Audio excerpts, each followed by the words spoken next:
Hey everybody, welcome back to the Rochester Real Estate Show. Jason Mancuso, Anthony Butera, team of Keller Williams Realty, joined today by Shane Allen. Shane is the guy that's producing this show typically, but he is also agent extraordinaire with us, and just marketing guru. All the things that we put out. This is the guy, but wanted to get him involved here, and we've got a topic. It's real sexy. Well, uh, what's the opposite of sexy?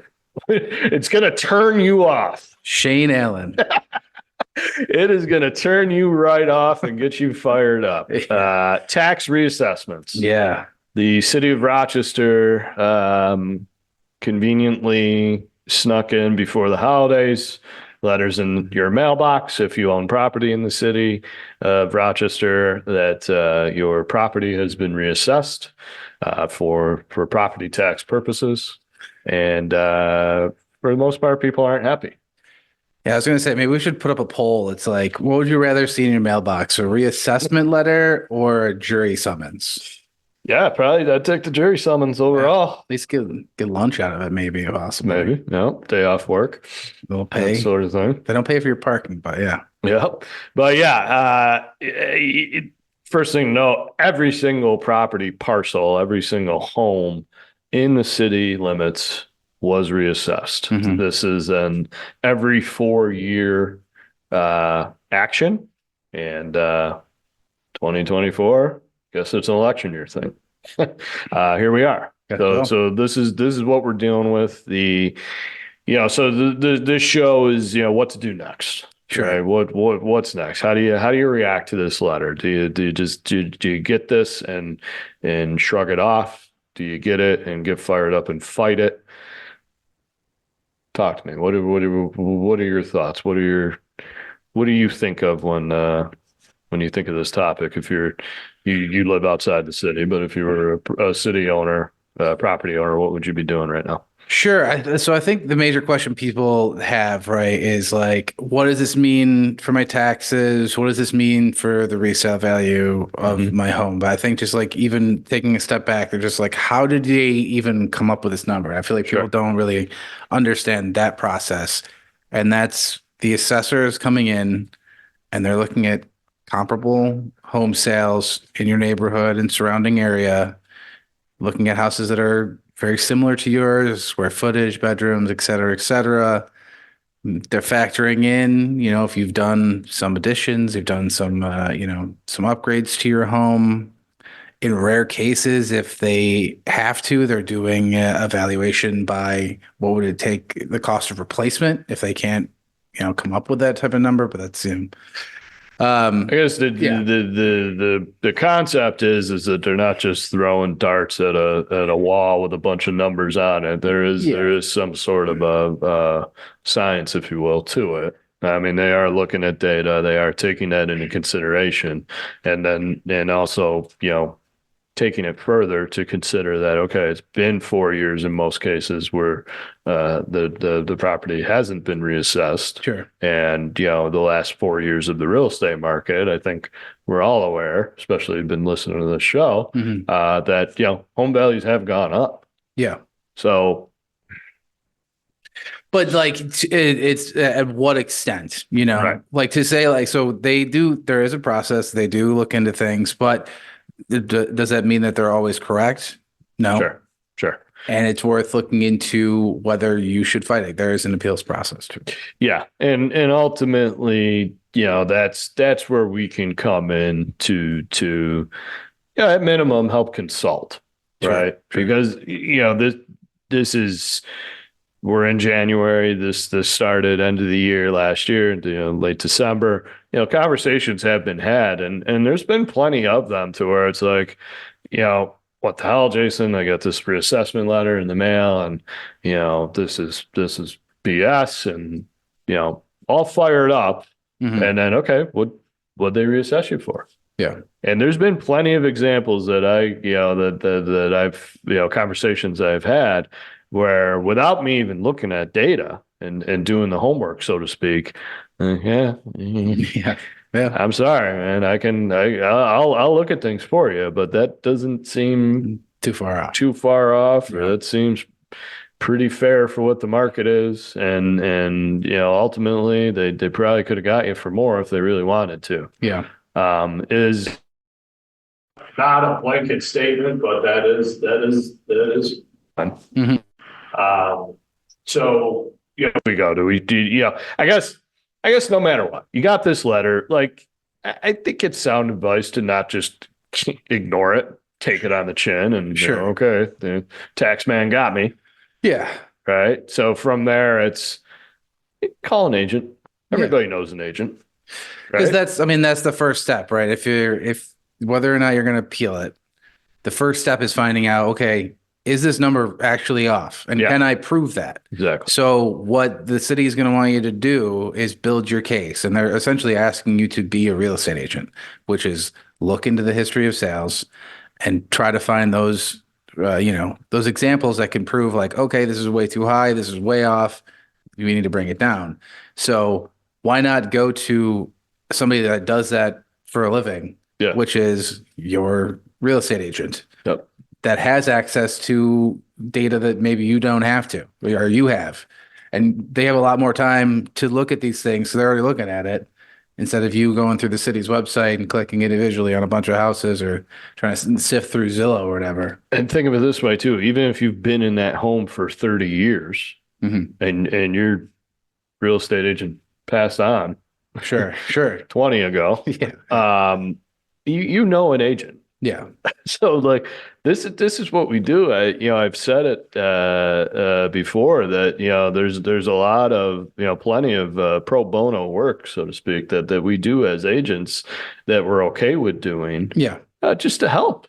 Yeah. Right. And don't get me wrong, there's intention on our end to where like, yeah, we ultimately want to help you, when it is a paying job, selfishly, right? But Sure. the leading up to that point, it's our job to be, in relationships with people to where we can help with just random questions or pointed questions like this. Yeah. And spending the time on our end as agents to pull the data and look at the data and help build a case if that's the route you're going. Sure. That we can, also advise you to where it's like, yeah, okay, yeah, if they reassess you for 200 and I can't find a sale in your neighborhood over 150. Yeah, get arm up, right? Let's get after it. So start there and continue down the path from there. Sure. And I maybe we should have addressed this beforehand. There is like a ticking clock. Yeah. Currently. Yeah. Let's get into that. Go ahead. Which is like you have schedule there. You have the end of the month. Yeah. The end of January. That's it. To file, right? Yeah. And start that appeal process, which it's going to take longer than that, but you have to set that appointment to talk to an assessor. Right. And talk to the city before the end of the month, or they're locked in until next time. Well, yeah. I mean, it'll be 4 years, but it's a matter of, okay, if you have the opportunity to reduce this assessment, therefore reducing your overall property taxes. Yeah. Over time, why wouldn't you? Worth it. You're right. I mean, we should have started there with the overall concept in play in terms of like, this is why we're doing this episode specifically. There is a deadline to this. We're already in, mid-January. Late January will be here before we know it. There'll be plenty of people listening to this now in late January where it's like, oh, shoot, I've got 3 days to file this. Yeah. If you have a case, do it. Any real estate agent that's worth their merit is going to be able to act quickly to be able to tell you, yes, spend the time on this or not. Yeah. In their opinion. And if they're saying no and you strongly disagree, you can still file and work on building your case, right? 100%. What are you got the timelines there? Yeah. So last day for filing exemption is February 1st, but they also said that January 31st is the date you should call by to start that process. So the number to call is 311 from inside the city or 428-5990 from outside the city, set an appointment with the city appraiser. that inside or outside, think of it this way. If you own investment property in the city, you live outside the city limits. Sure. That's the number you're going to want to call. Yeah. And then what are the key dates we got here? March 19th, last day to file a complaint with the Board of Assessment Review. Final assessment roll is filed on May 1st. July 1st, city and school tax bills are generated based on new estimates or new assessments, excuse me. And then January 1st, 2025, Monroe County tax bills are generated based on the new assessments. Yeah. So first things that are going to get changed is your city and school tax bills, then the Monroe County's next. Right. Because the city comes out July, county comes out the first of the year. County bills already came out prior to doing this. Yep. So it's, that'll be effective for 2025 taxes. So yeah, that's kind of the deadlines in play, or the process dates in play, I should say. Mm-hmm. But really the deadline, think of it as the end of January to, decide if you want to pursue fighting this or not. I don't know how much deeper we get on this episode into the weeds on details, but the overall message here is contact an agent that can help you determine if it's worth your time and resources to fight it.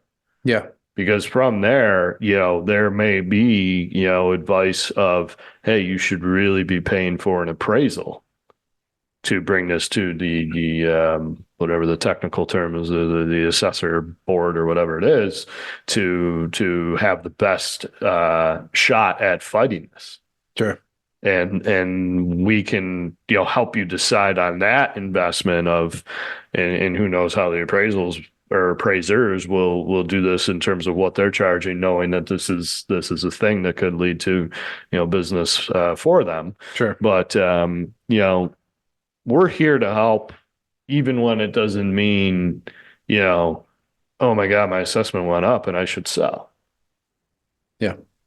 I think there's going to be plenty of sticker shock in a good way for people too, to where it's like, oh, my property's worth this.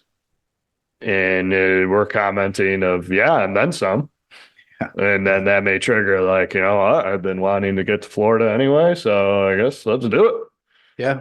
Because there's plenty of people that don't know much about the real estate market, and that's okay. At the end of the day, like get into consultation with people in the industry that can help you, decide how to handle this. And not just fall victim to the tax man. Yeah. He's coming. He's coming. He's coming. He's going to get you no matter what. He knows where you live. How bad does he get you, right? He's going to get you. I think one thing to add too is, in these letters, if you got one, you'll see significant, for the most part, you'll see significant increases to, or from your previous assessed value to the new assessed value, but not a big significant increase in the actual amount of this is just city, but your city taxes, how much they've went up annually. Yeah. There's, I don't know, they had to do it this way, right? Just to not, beat people over the heads and, just shoot them right from the start of, essentially lowering the tax rate in order to make this increase more palatable. I don't want to speak for the city. I don't want to offer predictions, but I think it's pretty safe to assume that over time that tax rate will increase, trickle up, as much as they can. There's caps in play, et cetera. But, I guess good on the city. I don't know. If I hate to say that, but like good for them. good for them for not just slashing slashing everybody in terms of because I was gonna say we've had some cases right recently of towns reassessing and not doing anything with the tax rate. Well, and I've said it multiple times before on this show, and generally speaking, I train, coach our agents, on a point of, and this is dramatic, but like if you're telling your buyer nothing else in the process, which obviously is not what you should be doing in terms of only telling them one thing. Sure. But make sure people understand the house you're buying today for $300,000 that's assessed at $150 currently. Yeah. And market value is $300. you got a pretty significant risk to where those taxes could double. Yeah. And frankly, just assume that. And if the financial decision that you're making doesn't add up, with that said, don't just assume that assessment's going to stay at 150 forever. That would be extremely foolish. Yeah. So being aware of that, and I guess the way that the city has done it over time is they issue these blanket sweeping reassessments versus, for most, areas outside of the city, as a general statement. It's not a blanket statement, but a lot of times a sale will trigger a reassessment at some point. It doesn't necessarily happen right away, but within the short term, you buy a house and sure enough, you're getting a notice that the assessment increased, right on that value that you paid for, or pretty darn close, Sure. or more in some cases. So, here we're dealing with a different animal, but overall, tax man gonna get you. Death and taxes, right? Yeah.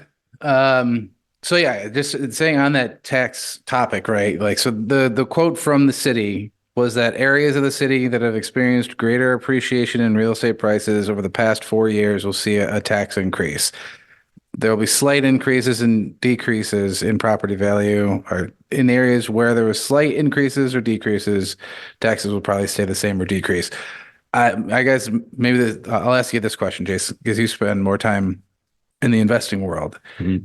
I think if this was like a huge change for the taxes in the city, wouldn't we be seeing more of like a mass exodus of investors being like, we're out, let's sell? To be determined. Okay. Right? Because I think, this is all real time happening. There's a lag, right? Okay. Of what is going to happen in the market to what's just, playing out right now as we speak in January, right? But with that said, to offer prediction, if I had the crystal ball, I don't think so, because the reasons for investment in this market still remain the same and sound, in terms of we are still a low price point market, comparatively speaking, to most national markets, and still offering, even with increased expense, we're still offering a high return on the investment and a stable cash flowing market. Okay. So essentially your investment's just going to cash flow a couple $100 a year less, few hundred, five, whatever it is, maybe $1,000 a year less that it cash flows. Mm-hmm. But in that example where it's $1,000 increase right off the bat, you probably have a ton of cash flow to begin with. High priced, home, high rent coming in. It's a hit to the pocket. Don't get me wrong. Yeah. But still, the principles of investment, I guess, is the way I would look at it, aren't drastically changed. Yeah. Now, will there be knee-jerk reactions because of this? Certainly. And then it'll go all sorts of directions in terms of just, I'm fed up, New York State, damn you, all that sort of rhetoric. And there'll be, like I alluded to before, there's going to be plenty of sales that occur that get people off the fence, or just, get people to realize of like, wow, this is what this property is worth. Mm-hmm. Maybe I should sell. I've been thinking about it anyway, and and maybe the time's right now. Hey, what have my neighbor's house has been selling for? Right. Really? I tell our agents this all the time in terms of like, guys, we're in the trenches with this. This is our livelihood. It's our job to be, informed and have a pulse on the market. That's not the case with, the majority of people out there. Yeah. So, it's going to be good and bad, I guess. Right. Don't get me wrong. Anytime you're talking about property taxes, largely bad, but the offset of, okay, wow, my home really is worth that much. Mm-hmm. And then like, hey, think of it this way too. Like if you have a new realization of what your home is worth, and now you have a new realization of what your equity is, now you have a new realization of what your net worth is overall, because of the asset that you own just increased, at least in your mind. Maybe you're tapping into that equity to make other investments. Sure. Maybe you're tapping into that equity to Well, whatever. I could rattle off things. Maybe you're buying a home in Florida to vacation to. Maybe you're going to remodel your kitchen now. Maybe you're going to buy another property. I get that Airbnb even putting off. There you go. Yeah. So I guess staying on that topic, then that's the other piece that people are. That's the second piece, right? Taxes first, and then second is like, what does this mean for the resale value of my home? Sure. Is this what my house is worth? And could be less, could be more. I mean, I think in the cases where it's like it could be less, let's fight it. Sure. Or go fight it. Yeah. Could be, I think, generally speaking, as a very general statement, and this goes against, the uproar type of mentality that's warranted with this. I think again, generally speaking, majority of these assessments end up being relatively fair for what is actually happening in the market. Unfortunately. Sure. I'm probably the bad guy after listening to that, but we can't ignore the fact of the appreciation and the gains that this market has seen in very small increments of time, much less over the last 10 years. So sorry. It's just kind of the undesirable, unwanted truth to it. Now, again, there'll be plenty of examples where they missed, and it should be a lot less, and you should fight it. And even in the cases where it is spot on, it may be worth it to fight it, because if you can get a reduced 20 grand, it adds up over time. Yeah, who doesn't like saving money? Right, exactly. So, but overall, to answer your question, resale value, or that topic of resale value as a result of these reassessments, I don't necessarily think that it increases value. Like, I don't think that the market increases in value as a result of this alone, because I don't think they're terribly inflated past what the market value is already.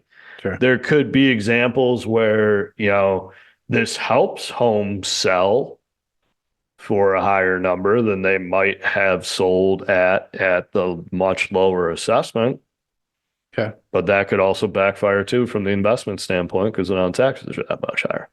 So yeah, I guess the one piece I'd say, right, with if you were going to sell your house this year and this pops up and you're worried, like, okay, what does this mean now?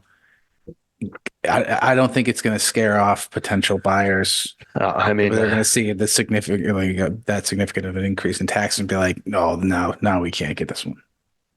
Unless that buyer wasn't informed or educated previously to that the taxes could increase after they buy a home anyway. Meaning, like, if a buyer was just coming into this thinking like, okay, these taxes that are today are going to be the same in the next 10 years, which that's, that falls on the agent. Yeah. I don't think there's too much of an effect from that, because at the end of the day, let's look at the market of the last 4, 5, 6 years. Like, people have been doing, what seem to be crazy things anyway in the market. Sure. So it's, we're in the seller's market. The buyer demand is still high. People have been, paying top dollar. I guess chicken or the egg, right? Like, people are paying top dollar, and therefore the tax assessments come, or the reassessments come. It's going to continue. Yeah, to that point, people that are worried, like, I'd say, like you're saying, mostly fair, the appraisals, right? Yeah. Assessment, sorry. Yep. And I think more than often people are actually thinking that their house is going to be valued more. Sure. That's what I found just with selling, right? That everybody thinks that their house is worth a little more than what it might be. So the worry might be like, oh, does this mean I have to sell it for less? And like you're saying, the market will determine what your house is going to sell for. Right now, how the market is, it's more than likely, you're more than likely going to be in a pretty good spot. Sure. Yeah. What's going to be interesting to see how it plays out is when you get in front of the assessor and you say, hey, how could you assess my house for 80 and I've been struggling trying to sell it for 60 if it has been on the market? and I can't sell it for 60 because I've got a roof that's old and a tenant that's not paying, whatever the situation is. Yeah. I have no idea how to comment any further. That'll be interesting to hear about those cases and what they do in those circumstances. And I think that most commonly applies to investors, but also just, in that example I gave where, how can my house be worth this much? It's trashed. Curious to see what the response is going to be from the assessor in the city. Sure. I really have no prediction to offer. I'm curious. Yeah. What do we cover? I think that covers the big pieces of it. At the end of the day, get consultation from an agent. Yeah. Or if you know an appraiser that's willing to help you with it, great. But like, start with an agent. We're okay with helping out. I mean, I'm sure there's some agents that may want to charge you for their time and advice given, but that's not where we're coming from. No. We're happy to have these conversations. We're happy to do the digging into the data to at least give you the information that you need in order to be educated and in order to make a decision on whether you should pursue this any further or taxman got me. It is what it is. Let's move on with life. Yeah. And to offer further context, I own property in the city for investment. There's some of these cases that I do plan on fighting. I don't know what the result is going to be. It doesn't really change anything for my short or long-term outlook on these investments. Mm-hmm. I'm not necessarily planning on a significant win, but in a way, it's kind of may as well put these tax dollars to work and have some resources applied to it to see if I can get it reduced. Because ultimately, I mean, it costs time, right? On your end as a consumer, and then on the city's end, they're going to have to spend the time on this. Is there a fee that you're going to come up with? Okay. I don't believe like filing fees or anything like that? If they are, it'd be minimal, but in the literature that we've read through, I didn't see anything. So, I don't mean to throw shade at the city and, probably warranted, but like, what they come up with, tricks that they pull out of their sleeves, who knows? But again, message of the day here, long-winded message of just get into conversation with an agent that can help you make sense of this and help you determine, whether or not it's worth your time to fight it. Yeah, definitely worth the conversation. Yep, absolutely. Yeah. Good stuff. Shane, thank you. Yeah. Glad to have you on the other side of the production table. I don't know. Yeah, I don't know. Just I don't know about you. I get nervous when we talk about the tax man. I'm nervous, I feel like I'm on his radar now, and he's gonna start. We'll put this out there on the internet. Looking at my DraftKings account or something. Yeah, with your code name. That's fair. That's fair. Shane Allen, Anthony Butera team, agent and marketing guru, joining us today. And check us out, anthonybuterateam.com. Check out our YouTube channel. Like and subscribe there. And we will see you next time, guys. Thank you. Thanks.